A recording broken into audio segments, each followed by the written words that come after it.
Hello students, मैं उत्कर्ष Dubey genius choice classes में आपका स्वागत करता हूं। नंबर सिस्टम की सीरीज में हम आगे बढ़ेंगे और हम आज जानेंगे परमेय संख्याओं के बारे में, यानी कि रेशनल नंबर्स के बारे में। रेशनल नंबर हमारे क्या होते हैं?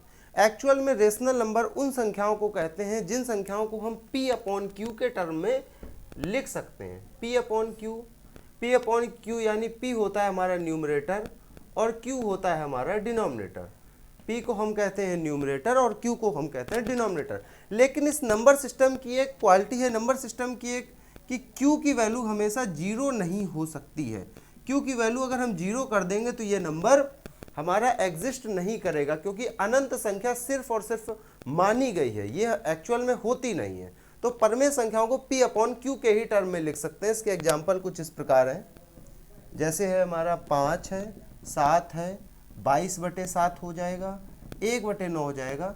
इस तरीके की संख्याओं को हम परमेय संख्या कहते हैं। जैसे हमारी 5 और 7 है, अब ये P अपॉन क्यू के टर्म में तो नहीं है, लेकिन 5/1 लिख के इसको परमेय संख्या बनाया जा सकता है। इसी तरीके से 7/1 लिख के परमेय संख्या बनाया जा सकता है। किसी भी संख्या के अगर कोई डिनोमिनेटर नहीं होता है तो उसमें अपॉन में 1 लगा लिया जाता है। इसके बाद परमेय संख्याओं के बाद हम जानेंगे अपरमेय संख्याएं, यानी कि इर्रेशनल नंबर। इसके बाद हम जानेंगे इर्रेशनल नंबर क्या होते हैं।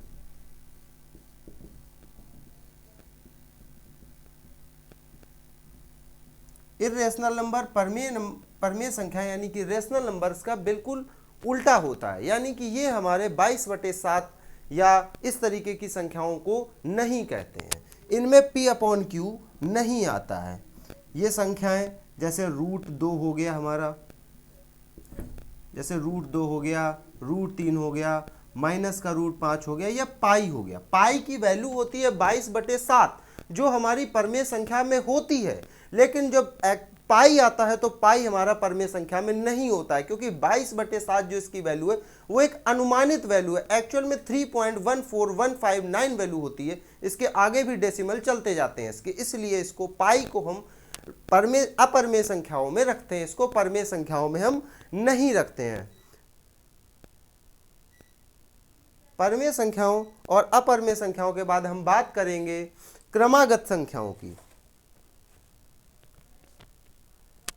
परमेय संख्याओं और अपरमेय संख्याओं के बाद हम बात करेंगे हमारी क्रमागत संख्याएं। ये संख्याएं बहुत जरूरी होती हैं।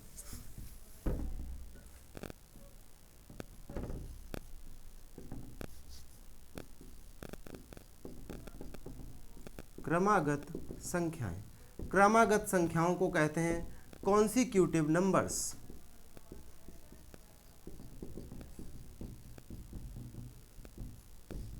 एक ऐसे नंबर जिनके बीच का अंतर यानी कि डिफरेंस 1 हो, उनको क्रमागत संख्याएं कहते हैं। जैसे 11 है, 12 है, 13 है, या अगर इनको x के टर्म में ले लें तो x, x+1, x+2, x+3 and so on.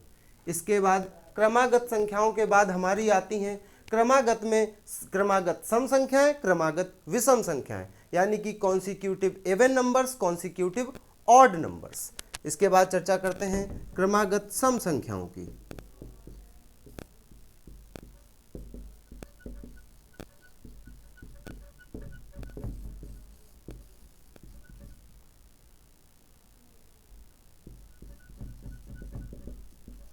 Consecutive even numbers. अब हमने अभी पहले जाना था कि जो क्रमागत संख्याएं होती हैं उनका अंतर 1 होता है, लेकिन जो हमारी क्रमागत सम संख्याएं होती हैं यानी कि कॉन्सिक्यूटिव इवन नंबर्स होते हैं, इनका अंतर 2 होता है। इनमें अंतर 2 का होता है। 2 का अंतर कैसे होता है?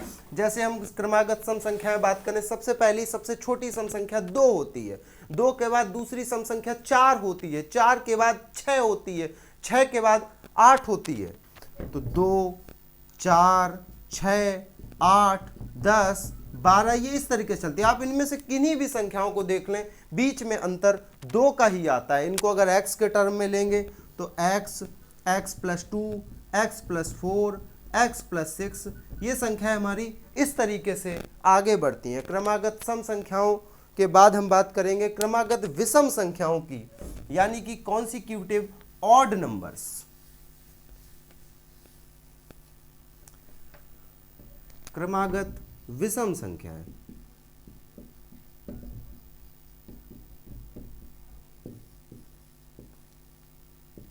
Consecutive odd numbers. जिस तरीके से हमारे क्रमागत सम संख्याओं में 2-2 के अंतर था, वैसे ही क्रमागत विषम संख्याओं में भी अंतर 2-2 का ही होता है। अब सबसे छोटी विषम संख्या 1 होती है, 1 के बाद 3 होती है, 3 के बाद 5 होती है, 5 के बाद 7 होती है। हम किसी भी संख्या को देखेंगे विषम संख्याओं को, तो उनका अंतर हमेशा 2 ही रहता है। जैसे 1 है, 3 है, 5 है, 7 है, 9 है, 11 है। इनको x के टर्म में लेंगे तो इसका भी x, x+2, x+4, x+6 इस तरीके से संख्याएं आएंगी।